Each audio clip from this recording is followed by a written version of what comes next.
সন্ধ্যা ঘনিয়ে আসতেই বন্য দাতাল হাতির উন্মুক্ত তাণ্ডবে দিশেহারা গ্রামবাসীরা।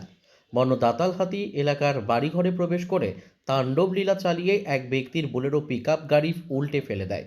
বন্য হাতির আতঙ্কে শুরু হয় পরিবার পরিজনদের দৌড়ঝাঁপ।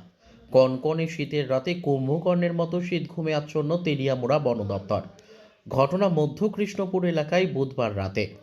গাড়ির মালিক সহ পরিবার পরিজনদের চিৎকার চেঁচামেচিতে ছুটে আসে এলাকাবাসীরা। পরে এলাকাবাসীদের প্রচেষ্টায় বন্য দাতাল হাতিটি ঘটনাস্থল থেকে জঙ্গলের উদ্দেশ্যে রওনা দেয়। আজকে ওই জঙ্গলে কাজে আইছে আর কি। হাতি যাইছে এইদিকে আইছিল পোলাপান তো ডাইতেছে ডাহান তো ওইটা মানে না। এদিকে চালানো করে পোলাপানে যতটুকু পারছে চেষ্টা করছে। তো ও টেলা যায় না ও এনে ঘুরে পুষি পারলে ঘুরে আনতে বাইতে দিচ্ছে।